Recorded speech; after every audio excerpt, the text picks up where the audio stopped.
oyo Allahu azza wa jalla atukoledde enteekateeka ne tusinkanako mu kaseera kano. Oyo Allahu subhanahu wa ta'ala tukakasa atukoledde bingi nnyo betasobola kuba nga tubala ne tumalayo mu kaseera kano kennyini. Oluvannyuma kwe kusabira kw'ekitiibwa nabiyuna Muhammad sallallahu alaihi wasallama. Nabi Muhammad sallallahu alaihi wasallama yakola kaweefube ow'amaanyi ennyo eddiini y'Obusiraamu kubanga etutuukako naffe ne tubeera nga tugyeyagalira mu kaseera kano. Omulembe guno gwe tulimu mulembe muzibu nnyo ebyenkanidde, era omuntu kijja mutwalira ebbanga oba kijja mutwalira obuzibu nga bw'amaanyi nnyo okunnyonnyola ow'ekitiibwa Allahu subhanahu wa ta'ala lwaki yava mu bulamu buno obwensi nga tategedde Allahu subhanahu wa ta'ala mu butuufu bw'okubanga akola ki, amutegeera. Kubanga platform nnyingi nnyo eziriwo, abasajja abamanyi bonna bavuddeyo ku mulembe guno okubanga basaasanya eddiini y'Obusiraamu tubeere nga tukitegeera mu butuufu bw'okukola ki, bw'okugitegeera. Nabi Muhammad sallallahu alaihi wasallama yafuna obubaka nga alina emyaka 40. Emyaka 40 malayika nemunyiga embirizi nemugamba ikra soma, nenga talina na kimu kyamanyi mu Buyisiraamu. Nagiga nsome ki ku myaka 40? Nabbi yafaina emyaka 63. Kitegeeza obubaka bwamukkako mu myaka 23 mwe yabusomeseza omwenyini myaka 23. Ne kati ku mulembe guno gwe tulimu omuntu abaako watuula n'akakasa n'agamba nti wallahi nze guno omutwe gwennyina tegukyasobola kuyingiza mateeka ga wakitiibwa Allah. N'akakasa n'agamba obudde sibulina okubanga ntuula wansi nentegera eddiini yange mu butuufu bw'okugitegeera. Olunaku limu essaawa 24, essaawa 24 ne n'obulwako eddakiika neziba 3 otule wansi weegirize ku ddiini y'owekitiibwa Allahu subhanahu wa ta'ala, n'obulako eddakiika 5 ezimizayo swala mu jamaa, buli swala dakiika 5 n'ogo obudde bukubuze. Bannange ekyo kiba kizibu nnyo, era buli muntu abeerenga yeetunulamu nga ye. Mpozi tuli ku kitabo kyaffe ekya Bulughul Marami, tuli ku baabu gye tumanyi obulungi ey'okubanga tutegeera bulungi ku baabu, yani kitabu janaiz, era tusoma ahadithi zino emu ku emu ne tubanga tubamu kye tuyigamu. Hadithi gye twali tutuuseeko gye tugenda okutandikirako olunaku olwaleero egamba bweti, era tubeere nga tugitegeera bulungi. An Ibn Abbas radiyallahu anhuma, hadithi eva ku Ibn Abbas agamba ebigambo bino okusaasirako owekitiibwa Allahu subhanahu wa ta'ala kubeere gyali. Sami'tu an-nabiyyu sallallahu alayhi wa sallama yaqul, yawulira nabbi Muhammad sallallahu alayhi wa sallama ng'agamba ebigambo bino. Bigambo ki? Agamba nti ma min rajuli muslim, omuntu yenna wabanga abadde muyisiraamu, ng'obadde musiraamu butuufu bw'okuba omuki, omuyisiraamu, yamuutu nabeeranga ava mu bulamu buno obwensi, fayaqumu ala janazatihi,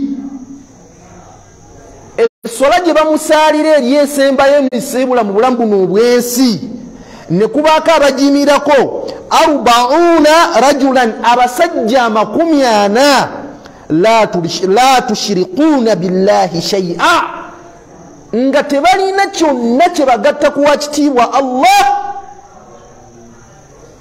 Allah musonyiwa n'amuwejjana era amusaasira. Hadithi nja tugitegeere amatini gayo amatuufu, era tutegeere kiki yali etegeeza.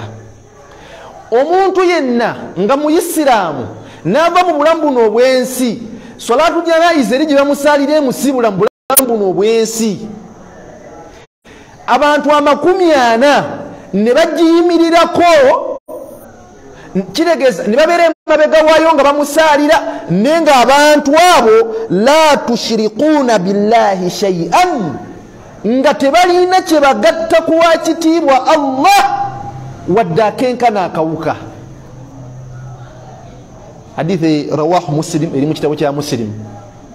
Olwaletegeza hadithi eno baddu ba Allah kyongera okulaga nti ekintu kye bayita omushiriku mubi nnyo. Sekatwaho omushiriku muntu mubi nnyo. Ne mayiti y'omuntu ng'eri mu ddiiro obanga esiibula obulamu buno obwensi babeerenga ila rabbika yawma idhil masaaqi bamuze eri omulezi we Allah. Wallahi omuntu oyimirira obanga olira ogatta ku Allah ekintu kyonna okubanga oyagala mukwano gwoyo gwowerekedde kwe kaseera ke bagamba nti tumusayire swala esembayo ddako wabbali. Bane shiriki mubi guno omulembe gwe tulimu olunaku olwaleero eddogo abantu bali kulembeza buli kintu kyonna. Bannanga abantu balogo, abantu baloga. Subhanallahi malika almuluk.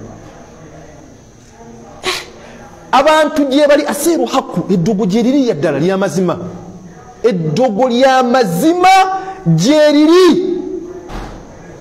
Era singa waliwo abakulembeze omuntu nakira enkya ku makyanga ali mu bukulembeze n'agamba okugula ebiteega, okugula ebitambo, okugula amayembe n'akiteekako omusolo, n'agamba nabyo tubisolooza omusolo nga bw'osuubula ebintu bijja e Kenya n'obijja e Tanzania, kubanga abantu batambulira amayembe ago ne batuuka n'okugenda e Mombasa n'agana amayembe ganaleeta ga Tanzania azze kusiranya abantu ne bagamba nti bataddeko omusolo. Gavumenti yasobola n'okufuna ssente z'otamanyi na muwendo kubanga abantu bagula ebyokuula gye bali mu nsi muno nga buli gwalaba asituse gwakakkanya. N'ekisinga okwewunyisa ku bashiriku wano kambeere nga nsooka nkoona ku bashiriku tubategere bulungi. Olaba n'omuntu nga amaze kufa ekisinga okuba ekirungi gyali weewali swalayi jama. Omushiriku mubi nnyo n'abantu abasinga obungi bayingidde obushiriku, bayingidde naddala bakyala. Subhanallahi malika almuluk. Waliwo agakyala gali awo gannaddala talina kintu mu nsi kyamanyi mu nsi muno okuggyako okuloga abantu. Asituka gwassa naye omusanga wallahi ng'asobola n'okutema ku ttaka lye n'atunda agenda agula ebyokuula ajja aloga abantu. N'obubuuza ofuniramuwa ebbanga lye waakaloga okyasula mu nnyumba efaanana bw'etyo, ebbanga lye waakaloga tolina wadde akamotoka k'ovuga n'ogaba bugagga, ebbanga lye waakaloga n'abantu be waakasiraanya, kikyofunyemu wallahi nga tasobola kukikulaga. Obushiriku bujjumbidde. Kati ffe tuli basajja bawalimu, tuli basajja bayisiraamu, n'okumanya abashiriku bazibu nnyo nnyo. Sekalukumaani bakutte abayisiraamu tebakyasosola, bakwata n'eddiini yo. Waba mukyala nga wamuwasa n'akuloga n'osigalamu kafuna wuzu, wallahi nkulayire Allah. Bakwata abaana be basanze mu maka, abo ba step mother n'akwata abaana basanze mu maka, batayagala bafune emirimu, batayagala basome bateekeko ebidala mu maka nga bamaze okusoma, batayagala bafumbirwe. Ebyo n'abitambulira n'afuuwa n'emmindi abituukeko. Kino ntero kigamba abayisiraamu ne mbagamba man dhalla Allahu bihi. Omuntu yenna abaako gyadda n'agamba nkantambulire abaana ba mujja wange oba abaana abatali bange mbasiraanye baleme kusoma, dhalla Allahu bihi. Buli kere nkya ku makyanga Allah akosezaamu ye nga babe balemye okusoma. Alibatambulira n'agamba abo saagala bafumbirwe, buli kere nkya ku makya nga babe be babidibidde ku lujja. Alibatambulira n'afuuwa n'emmindi n'agamba abo saagala babeeko we batuula ku mulimu nti bakola, wallahi bukere nkya ku makya nga babo be bawumpuguma mu nsi muno. Wallahu bihi. Omushiriku olaba agenda ku mayiti ya muntu, subhanallahi malika almuluk, ali mufu. Nenge ekisinga okuba ekirungi gyali wesonyiwe swalayi odde emabega. Nenkubiriza abampuliriza bane guno omulembe gwafuuse muzibu. Tobaawo okukemebwa kwonna kwe bakukema ne bakulaga nti shiriki kye kintu ekisinga okuba ekirungi era ekigenda okututumula. Tunulira abantu bonna abalimu embeera y'okusamirasamira, abalimu embeera ez'okuba nga bagatta ku Allah, otunuulire progresi yaabwe. Omusanga atunda menvu naye aluga, omusanga wafuna emitwalo 5 asatu agatwala mu kugula mayembe, n'ebintu by'ogula n'obiteeka mu nzigi ezitali zizo. Bwe tomanyi nti buli kerenkya ku makya gwabireese, ne buli kerenkya ku makya nga birondola musaayi go, birondola baana bo. Kubanga gwe yabigula agamajini ge tugula ne tuteeka abantu ne bagateeka mu nzija. Amajini oli asobola okugula akati bwe kati kamu bwe kati naye nga kalimu ebintu ebisuka 1000 bizaala buli lunaku. Obitaddaawo ojja kutuuka okufa birondole n'omuzzukulu asembayo. Gwe yabireeta bijje Tanzania. Shiriki mubi nnyo era tobayo omuntu yenna akulimbalimba n'akusembeza n'agamba nti bannange kwata kano kakuyambeko ku kino, oba omuntu oyo akoze nnyo tumukole bwetti ne bwetti. Wallahi famire ze tuvaamu oba okusoma eddiiru efaanana etya ng'erimu obushiriku, bannange tokiyingirangamu. Okumanya shiriki mubi nnyo kuleva esembayo. Njagala mumbuulire ekintu kimu nti wali ogenzeeko oba waliwo abantu abashiriku abagenda mu masabo, oŋŋambe nti waliwo omusamizi omwe yali yakeddeko enkya ku makya n'agamba, kuba obusiraamu ebintu bibwayogera byonna byali waade. Obusiraamu tebwatugaana empunu, tebwatugaana empunu, obusiraamu embizi nti najisi. Nenjagala omubulireyo omushiriku omu gye wali omuntu gye yali agenza abashiriku namugamba tugenda kukolako ne musaddaka zoba otuleetera, tuleetere empunu ennene nga ya bbulaaka tuyiwe omusaayi gwayo. Kitegeeza n'amayembe gakimanyi kyekisolo si kituufu. Wallahi nokyo baddu ba Allah nkubiriza omwoyo gwange n'ejammwe ekintu kyonna ekifaanana okuba shiriki tukiteeke wala nnyo n'obulamu bwaffe. Abantu bonna abatweyimbyemu tubeera abasiraamu abatuufu, abatweyimbyemu otuloga otussa wansi. Nze nali ntuuseko mu kifo bakiyita Dungula. Dungula we wava abalogo abalogera Falaawo. Falaawo mubamanyi bali abaloga emisora ne girabika n'otuukawo n'amaziga ne gakuyitamu nga wallahi mbuyaga. Olaba ekyali ekibuga temukyali muntu n'omu, kyafuuka balambula tuwali subtraction. Balagawa zimbuyaga ezikunta, amazima gaba mazima n'obulimba buba bulimba. Hadithi ze twasoma ggulu muzimanyi. Wallahi ne balisiba olutimbe bwe bati ng'oli mabega waalo. Abantu baliyogera ne bagamba ekikazi ekiri emabega eyo kibadde kishiruku. Tuaminu bamalayika bali minisa ne baga kituufu kibadde kishiriki kishiruku. Abasajja basaddaaka abaana baabwe mutembamanyi. Oli najja n'akwata abaana be n'akwata mukyala we n'aga emikisa gyabwe gyonna njagala n'abawongayo mu maaso ga sitaani. Shiriki mubi ku mulembe gwe tuliko. Oba oli mwana muto, oba oli muntu mukulu, oba oli muntu mukadde, tebatuuka okulimbalimba nti olina gy'osobola okugenda ng'oggyeko wekitiibwa Allah. Hadithi eri waadhi tugitegedde bulungi. Ma min rajuli muslimu, musajja yenanga mu Isiraamu ng'avudde mu bulamu buno obw'ensi, yamuutu naafa, fayaqumu ala janazatihi, jeneza yeri bamusaaliramu abajimirizaawo 40 rajulan, abasajja 40 ne bayimirira emabega waayo. La tushrikuuna billahi shay'a, nga tebalina kye bagatta kuwa kitiibwa Allah. Wallahi Allah musaasira. Kikuyamba nako okumanya emikwano gyoleka kwesembereza bashiriku.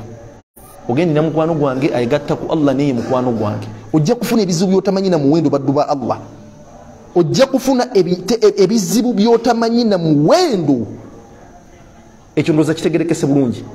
Tugenze ku hadithi eddako egamba etya, etugamba nti wa ani Samurat radiyallahu anhu qala, yagamba ebigambo bino wammanga, sallaitu wara nabii sallallahu alaihi wasallama, lumu nsaalirako emabega wa nabbi Muhammad sallallahu alaihi wasallama.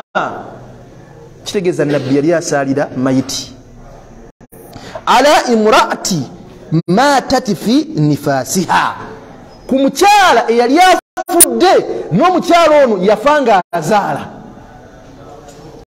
ayimirira mabega wa jeneza eyo nga nabbi asaaza tese bulungi faqama wasataha muttafaqun alayhi ne nabbi yabeera nga ayimirira kwegamba opposite wakati ne mayiti eno gyebakola ki gyebasaalira kitegeeza oba ogenda okusaalira omusajja omukyala omwana omuto omanya wawe olina okuyimirira bino ebintu tubyogera olunaku olwaleero abantu bafunemu kye bayiga tese bungi baddu ba Allah lumu buli kerenkya ku makya ne bakukwata ne bagamba tukukutte gwe agenda okusaalira taatawo gwe agenda okusaalira maamawo ninga wallahi otagala butagazi tomanyi kyakkola tegese bungi baddu ba Allah hadithi eddako wani Aisha radhiyallahu anha qalat hadithi evaku mukyala wa nabbi mama wabakkiriza Aisha radhiyallahu anha qalat yagamba wallahi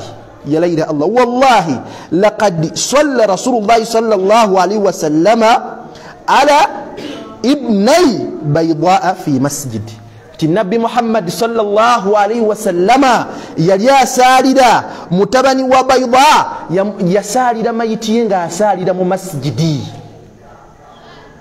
nga asaalira muki mu masjidi ekyo kituwaki kituwa ekyokuyiga kitya eva mu musilimu otuba tusalira abafu baffe ennaku ezimu balaba ne bamuleeta ne muteeka mu muzikiti ne tukola ki ne tumusalira sibwe kibaddu ba Allah hadithi gye twasomako eri gye twasomako ey'omusajja kabaka w'e Habasha yali etya Sekatwa kabaka w'e Habasha bamusalira ludda wa nga taliiwo ne bagisalira wa kitegeeza bafulumamu mu masjidi tese bulungi ne batwala mu kyererezi ne basala swala eyo ne eno hadithi etulaze nti nabbi Muhammad sallallahu alaihi wasallam Aisha yagamba wallahi laqad salla rasulullah sallallahu alaihi wasallam ala ibnai baydaa fi masjid yasalira mayiti eyo eya mutabani wa baydaa nga agisalira muki mu masjidi tese bulungi wekibanga kizze beera nga teweewuunya nnyo era manya nti ekyo kikkirizibwa mu buki mu Buisiraamu teese bulungi baddu ba Allah tugenda ku hadithi eddako notubeere nga tugitegeera mu ntegeera ki entuufu insha Allahu taala hadithi egamba etya nti wa an Jabir radhiyallahu anhu qaala agamba ebigambo bino wammanga agamba kana rasulullahi sallallahu alaihi wasallama nabbi Muhammad sallallahu alaihi wasallama yukabbiru ala janaizina arba'a yali asalira omufu waffe nakuba takbira meka nya yakuba takbira meka nya wa yaqra'u bifatihati alkitabi fi takbirati alula asali swala salatul janaiz yakuba takbira meka nya naye mu takbira esooka fi takbirati alula nasoma surati al-Fatiha bifatihati alkitab batega surati al-Fatiha tegese bulungi omanyi kuba tunaba tukkiridde bulungi nga twongera okukira tujja kwongera okumanya ebyaddala mbutuufu bw'okumanya takbira zino enye ezikubibwa baba basomeramu biki bafuba mekabe wakasaalira nenga wallahi woba oyimiridde mabega wa jeneza yaabwe nga byosoma obimanyi era naawe oli mukakafu nti olifuna abantu abakusaalira ne batakukuba mpewo abantu bakuba empewo webagamba wano nti buli muntu afulume naye nga waliwo omuntu alina capability esobola okuyimirira mabega wa jeneza ya maama oba taata we oba oluganda lwe namusalira munsalira entuufu wana abantu basobola okusigalawo naye kati ebintu ebyo tubitegedde tunabitegeera ddi n'abazadde abampuliriza abaana tuganya basomesa eddiini mwemukimanyi subhanallahi malika almuluk omuntu waba afudde ng'avudde mu bulamu buno obwensi bana basigadde kungulu baba mulobooleza negwe tekikuswaza okerenca ku makyanga mayitiyo abagyetwoli tulina n'omugu omanyiiko nga bano bali obweru bakubamiranga nga tobatendeka nga mayitiyo omuntu aba afa nga bajjamu omwoyo gwe anafuwa alumizibwa yeetaaga okubanga amazzi agagenda omunaaza gabuguma nga bantu be bennyini baana be bali emabega w'amayitiyo abamunaaza batirize okunaaza okwo okutuufu naye nga bantu bazze balondeddeawo kati gwe nawe ojja kunaaza nawe ojja kunaaza nawe ojja kunaaza abaana bo baliwa lwaki bosomesa ddiini bakuzinge mu nzinga etali ntuufu omuntu atuuka okuzinga mu lugoye abantu baba bafudde mayiti zaabwe kwegamba emibiri gyabwe gigejja bagende baleete essanda zebagenda okuzingamu nga wallahi tezikyakujyamu n'omuntu ayimire ku magulu gabiri agamba ono yafudde dda tumuteekemu akuzinge buzinzi webanga emabega waliwo omutabani wo bamuwalawo asobola okukola ekintu ekifaanagana bwe kityo kitukolinga kusomesa baana ddiini bagaye nti tukimaze tumusalire esswala esembayo tumusiibula subhanallah wallahi balonderawo omuntu ayimiridde emabega wa jeneza yo okusala esswala ekusiibula naye nga wallahi nkulayira Allah byasoma bikyamu naye banga waliwo emabega waliwo omwana wo nga yakulembedde esswala eyo nga okakasa amusomesa bulungi asobola okusoma ebikyamu ebitagenda kugasa n'omuntu asoma ebyayagala takibira zikubye nnya bazirabye asirise mbusirisi nakuba empewo tamanyi byasoma bakwolekeza eri omulezi wa Allah kikoolinga abaisiraamu okubanga tusomesa abaana baffe eddiini butuufu bw'okukola ki bw'ogibasomesa tulabye nabbi Muhammad sallallahu alaihi wasallam yali asaala ng'asaalira abafu yakubanga takibira mmeka nnya mu takibiri esooka n'abeera ng'asoma surat al-Fatiha tese bulungi hadithi eyongera okunyweza ekigambo ekyo eri mu Bukhari egamba etya wa ani Tarhat bun Abdullahi radiyallahu anhu qala yagamba ebigambo bino wammanga sallaitu khalafa ibn Abbasi ala janazati twasalirako emabega wa ibn Abbasi emabega we ng'asaala esswala y'omuntu avudde mu bulamu buno obwensi faqara'a fatihatu alkitabi nabeeranga takibire yasooka yasoma fatihat alkitabi surat alfatiha faqala namala nagamba lita'lamu annaha sunnatu mazima mukimanyi mukitegeere nti yeyo sunna kitegeeza okugoberera Nabi Muhammad sallallahu alaihi wasallama byeyakola tulabye Nabi Muhammad sallallahu alaihi wasallam hadithi eri waggulu bwate bwe yakola ki bwe yakola Ibn Abbas bwakoze nama nagamba eyo sunna ya Nabi Muhammad sallallahu alaihi wasallama kitegeeza gubanga ogenze mu kusalira mayiti noberanga osoma byosomye ng'omala gasoma wallahi ensonga bankyamu nnyo hadithi endala eva ku an Abi Hurairah radhiyallahu anhu atugamba ebigambo bino amaga kala agamba ati anti kana Rasulullah sallallahu alaihi wasallama yali Nabi Muhammad sallallahu alaihi wasallama idha salla ala janazati we yali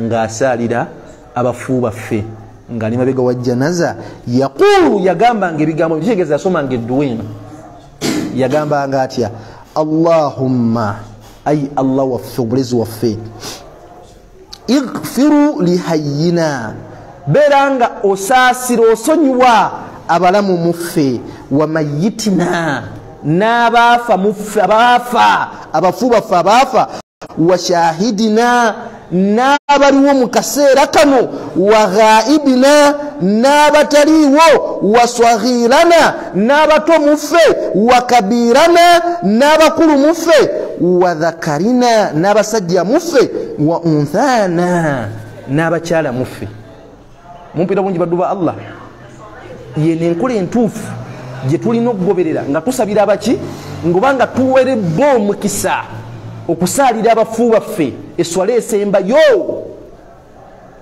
omanyi waliwo ebintu bizibu nnyo ku mulembe guno gwe tuliko buli boogera okufa wallahi abantu bafa era abantu bajja kufa naye nga ye ng'omuntu wallahi teraba mu bagenda kufa naye mbakubiriza ne mbagamba ebigambo bino wammanga nti wallahi billahi tallahi ntya Allah namwe mutya Allah. Allah yabatunda nange nakola ki nantonda. Buli muntu agenda kuva mu bulamu buno obwensi. Era bino ebintu byenjogero olwaleero nabbi yatusomesa bigenda kukolebwa ku buli muntu ali wano. Kyobola nabbi yatugamba era mu hadithi gye twalaba bulungi nti mujjukire nnyo, mujjukire nnyo okufa, kuba omuntu lwajjukira okufa amampaati agakola ki agakendeeza. Njagala mbabwire ekintu kiri kimu, singa okufa tekwaliwo ng'okufa tekola ki tekwaliwo, era nga bino ebintu byonna ko omuntu lwalowooza kufa naga bugenda kukeerako enkya ku makya waltafati saaqu bisaaq, bangatte entumbwe ku ntumbwe nga sobola kuddamu zizungu ata yawmul qiyama, naga bugenda kukeerako enkya ku makya. Wallahi nze kennyini nga engoye ezendimu sikyasobola zejjamu nga bazinzijamu bujja nga n'omukono guno baguzzabuza gulalambadde bwe guti. Wallahi olowooza ku bintu ebyo mu ndowooza entuufu weekuba mu mutima n'ogamba amazima amatuufu, wallahi ffenna tugenda kuva mu bulamu buno obwensi.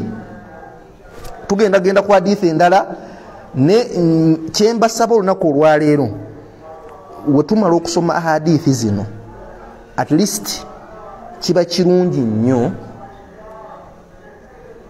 buli muntu ali wano obeeko ebintu byotegeera oba kyetujja okukola, tujja kufuna ebitabo bino at least tokyenga mawubuu topic kuki ku topic abalina ku sente tese bulungi buli muntu abe n'akantu kakola ki katunulako. Kwa tuleme bisoma busomi wano tomanya gwe ng'omuntu mu maaso bisobola okuba by'omugaso gy'okola ki gy'oli ng'osomesa abaki abalala. Tuli wano olunaku olwaleero ne bugenda kukeera enkya ku makya nga bino byennyini by'oteeka okukola ng'olina wooli olina mayiti gy'oliko naye nga abawalimu bonna tebakola ki nga tebaliiwo, nga gwe muwalimu aliwo yekka bw'ati. Tugenze ku hadithi eddako. Ani Aisha radhiyallahu anha qalat, yagamba qala Rasulullahi sallallahu alaihi wasallama, yagamba atya nti la tasubbu amwata fa innahum banete mugezangako okolimira abafu bammwe.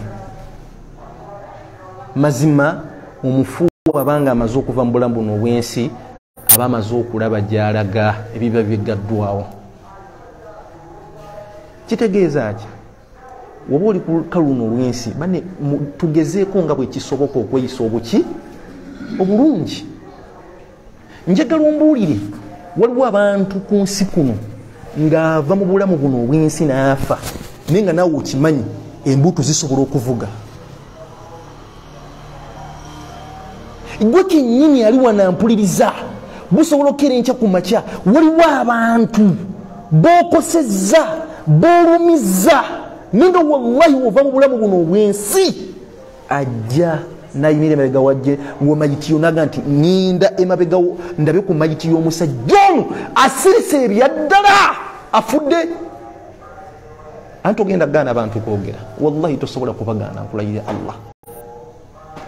Abantu bajja kwogera bagambe omusajja afudde olwaleero abadde mushiriku, omusajja afudde, omukyala afudde abadde tayagaliza, n'olwa abantu abasanyuse olw'empisa y'enkyamu era nga ebigambo biboogera ng'agamba katulabe biki byagenda okunyula Allah subhanahu wa ta'ala. Kitegeeza baddu ba Allah obanga twegala bakolimire mayitiyo, bakolimire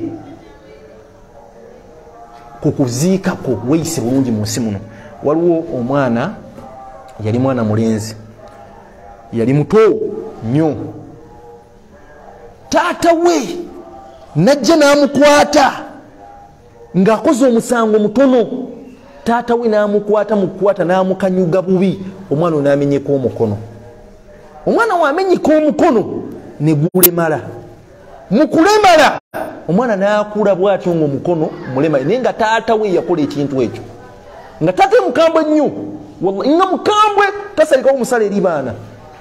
Naye nkulayira Allah, ndoza katumale hadithi eno tugende mu adhaani, nkulayira Allah omwana taata we yafa ne wayita ebbanga nga bamugamba omukono gwo gwalemala lwa taata wo kukanyuga ng'oli muto. Olunaku lumu yakeera n'akwata fuso n'atema enku n'azijjuzaako n'azivuga ng'azizza eri ebijja. Nambuuza kiki? Naga njagala ngende nteeka enku zino ku malalo ga taata oyo nzikumeko omuliro. Ye yantuusaako bino. Kati lwaki takukolimire ku byewamukola? Tubeere n'emitima emituufu nga tuwangala mu bulamu buno obwensi. Twegendereze ebigambo ebinaayogerwa nga mayiti zaffe ziri mu madiiro gaffe. Wa barakallahu fikum. Zatumala okugenda mu adhan tulaba hadithi eddako insha Allah.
Alhamdulillahi rabbil alamin thumma salatu wassalam ala rasulillahi sallallahu alaihi wasallama. Tujja kuddamu okwebaza ekitiibwa Allah subhanahu wa ta'ala. Mpozi tuli ku kitaabu janaiz tutunulira omuntu wabanga amaze okuva mu bulamu buno obwensi ateekebwa atya okubanga asinkana w'ekitiibwa Allah subhanahu wa ta'ala. Tujja kusoma hadithi eneddako iriva ku mukyala wa nabbi an Aisha radhiyallahu anha anna Rasulullah sallallahu alayhi wa sallama qala. Nabi Muhammad sallallahu alayhi wa sallama yagamba ebigambo bino wammanga. Yagamba atya nti kasru adhmi almayyiti ka kasrihi hayya. Atugamba atya nti omuntu ono afudde, omuntu akoze eki? Afudde nga bakuwadde omukisa ogunaaza mayiti ye. Wobanga ogenze omanyijjukira omuntu buli wabanga amaze okuva mu bulamu buno obwensi amagumba galalambala. Nimbye bannange, amagumba gakola ki? Galalambala. Abantu abasinga obungi bafa balaajana, afe engalo zinaazizinze, asobola okufa nga omukono alina gyagutadde nene gunywererayo kubanga jjukira omwoyo gugenze. Ne obanga owerebba omukisa okunaaza mayiti eno oba okutuuka ku muntu oni afudde, banneetereeza omubiri gwe nga tomenyeza ggumba nalimu. Woba omenyeza eggumba lye obanga alimenyeza nga mulamu.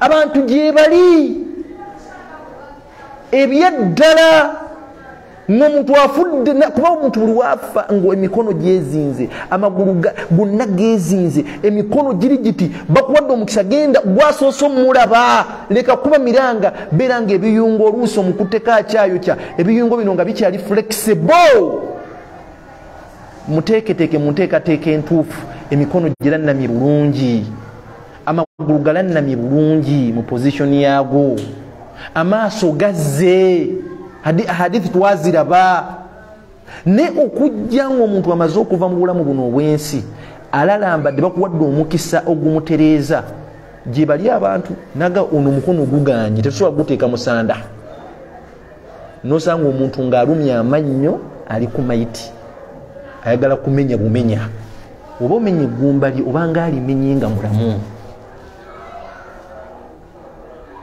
tegesa bungi baddu ba Allah n'ebintu bino bitukolinga ku kintu eki kimu baddu ba Allah tuteeketeeke abantu abanayimirira emabega wa jeneza zaffe oba mayiti zaffe baziteeketeeke olame n'okulamuga egundi negundi wabanga bakyali balamu be babanaaza ng'okakasa balina emitima egyagaliza n'egisaasira gy'oli nze nali ngenzeeko ku mayiti emu omwana yafiiriddwa taata we baana bafiiriddwa taata waabwe bwana bangi Allah lyageredde omusajja nga alina ne ku ssente ezaddala ne wallahi bayita omwana subhanallahi malika almuluku okwogerako eri abantu muleke omukulu kiregeza agenda n'okusikira omugenzi tumusaba jje abeere nga ayogerako eri ffenna gye tuli subhanallahi malika almuluku ekisookerako yayogera ebigambo naye nga abantu bonna abayimiridde nga boogera baga omusajja yafudde mu mbeera ennungi masha Allah tusaba Allah abeere nga amuwejjana n'omwana yayogera ekigambo ffenna ne tukwata ku mitwe subhanallah yagamba ekigambo ki yagamba taata yafudde aleekaana ali ku muzindaalo taata yafudde aleekaana n'aleeta eddala obubonero obulaga nti omuntu ono Allah yali tamusiimye ali ku muzindaalo bye byana byalese ku nsi taata afudde aleekaana n'ava mu ddoboozi n'agamba nentya nnyo kubanga nambadde ku lusegere mwana bewaleka ku nsi beeba mayiti ye eri wali mu jeneza tebannakuziika bye boogera ekigambo ekyokukyeyongerako ne kyewuunyisa abantu n'agamba taata twatuuse omunaaza ayogera biri ebibadde mu kunaaza mwana bamuwadde omuzindaalo ayogere taata yafudde alajada yenna tumujja olulimi luli bweru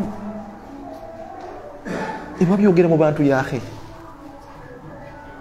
kuba hadithi tuzirabye waggulu omuntu wabanga afudde ng'avudde mu bulamu buno obwensi abantu mubeeko n'ensa mubikeeko ebitiibwa byabwe omuntu asobola okuba nga omubiri gwe guliko akantu si kugamba nti mperebwa omukisa nina gwe ngenda okuba okunaaza olwo n'ovaayo n'ogamba baneegundi bulijjo mulabirawo ng'atambula naye kitegeeza nga gwe omuntu twala obudde oteeketeeke abantu abagenda okukunaaza abagenda okukusaalira nga tonnava mu bulamu buno obwensi oba osobodde balaame tese bulungi baddu ba Allah ekyokubiri mbagambye shiriki yafuuse shiriki abantu bakola nnyo shiriki ku muntu afudde byonna bikolebwawo ng'omuntu yakafa waliwo batuula emabega w'omutwe gwawo nga wakafa ne bakuba emiranga gy'otamanyi na muwendo waliwo abantu abakwata bakutandika nangoye zo enkuba egenda kutonnya ne bakanyuga ku bbaati enkuba ereme kutonnya mukwate empale y'omufu bokisa y'omufu subhanallahi malika almuluku ne baginoonya ne bagikanyuga ku bbaati begyo mikwano gyo gyegireeta idea ezo zobadde owangala nabo mukanyuge waggulu enkuba ereme kutonnya kati yahe oyo shiriki alabikiddwa ne kukufaako abantu balwana nnyo nagamba nina okukkirira wansi eri nteeke y'omuntu ono mbeeko eddagala lyemuzizika aleme kuluma weba mumalinjirye kyekigaana okulama n'osomesa abaana bo n'olama n'oga gundi ne gundi babakkirira wansi banteekengayo wallahi lama hadithi ndaje tugenda okusoma wano Nabi Muhammad sallallahu alaihi wasallam atukakasa n'atugamba nti omuntu yenna mumpira bungi baddu ba Allah omuntu yenna bwebanga bayisaawo mayiti nga bayisaawo ki mayiti eyitawo bweti bagiyisaawo mu mbeera y'okuwa mayiti ekitiibwa banne tosigala ng'otudde. Allah yagulumiza omuntu mu bulamu ne mu kufa. Allah yagulumiza omuntu mu bulamu ne kukola ki ne mu kufa. Tulowooza nti kati kibiribiri kiri awo. Naye abantu gye bali mu nsi muno tuyingira obulamu bw'ensi tuyingira naki fe abantu tuyingira na ttondo ly'amazzi linyooma olwa buli muntu si bwe kiri eryo ttondo lye tuvaamu eryo njagala ombuye nti waliwo omuntu asobola oliteeka ku ngalo bwa nagaye kinyoomola era tukakasa tugenda kuva mu bulamu buno obw'ensi nga tuvaamu na matiriyo gye bayita mayiti enyoomebwa buli muntu. Njagala ombuye nti waliyo omuntu ku nsi kuno asobola okugumiikiriza okusula nawe mu buliri ng'omaze okufa. Ani nawa mukazi wo kuba mwana wo? Ani asobola n'okugumiikiriza nti kansule mu luumu emu mu kasolya kamu naye amaze okufa? Omubiri guba gutandise okukyuka, ovaamu akawoowo akatali kalungi. Kati guddu otya wakati w'ebintu ebibiri ebyennyinnyalwa n'olowooza nti oli w'amaanyi? Bintu bibiri bwe biti byennyinnyalwa okakasizza. Olwo abakyala bateeka agaviiri ku mutwe ne bateeka agaala kuno n'ebintuntu ebitategerekeka. Allah bye yagaana okugatta ku nviiri ne babikola byonna. Ne wallahi nkulayira Allah era abakuze eby'omulezi wa Allah nga kakaya kwekali si bwe kiri naye nga si bwotyo obadde ku nsi teesonji baddu ba Allah. Ndowooza mu kaseera kano tujja kuba tufuna ebibuuzo insha Allahu taala. Omusomo gwaffe ogwayiro tukomyawo insha Allah tufune ebibuuzo tubire nga tugenda mu swala tuleme kubeera nga tulwawo. Wa alaikum salam wa rahmatullahi wa barakatuh.